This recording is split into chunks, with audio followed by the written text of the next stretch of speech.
So, ito yung pwede naming ituro para naman matulungan namin na hindi talaga lumobo to the extent na lobong-lobo na ang inyong abdominal or ang inyong stomach. Number 1, warm water.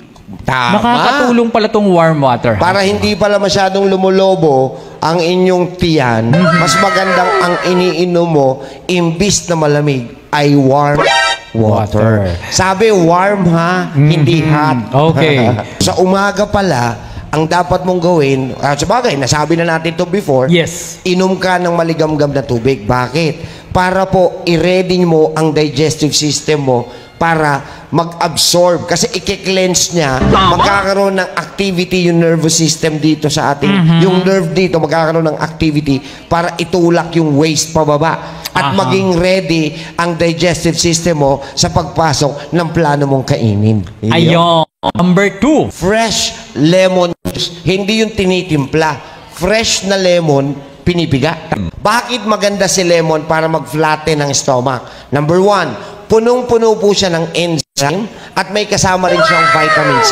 Alam naman natin ang enzyme ang makakatuwang ng digestive system for proper digestion. Ngayon, vitamin C, it will boost the immune system para pag ang immune system mo naman ay boosted na, tutulungan niya rin na tumunaw ng mga tinatawag na cholesterol. Yeah. Enzyme at vitamin C nakakatulong. Pag sinabing diuretic, tumutulong ito na maglabas ka ng excessive water dito sa iyong katawan. So, minsan ho kasi, while we drink too much at hindi tayo nakakaihi na maayos, ang tendency, nagkakaroon ng bloatedness. Ayun. And bloatedness will cause your stomach to bulge. Yun. Una, water, ha? Oh. Pangalawa, lemon juice. Pangatlo, Okay. Pangatlo, apple cider vinegar. wow! Itong tatlo na to, na-discuss natin to sa alam nyo ba, pero hiwa-hiwalay. Bakit daw apple cider? Okay. Nakakababa. Tingnan nyo, ha? Marami ang nagugulat. Di ba, Dok, vinegar ay suka sa Tagalog? Tama. Di ba ang suka ay acidic? Oops! Iba ang apple cider vinegar. Yes. Reverse ang reaction niya. Oo, isa siyang uri ng suka, pero ang reaction niya ay pabagsakin ang acid level sa stomach area nyo. Tinatanggal niya Ang gas. yung gasping.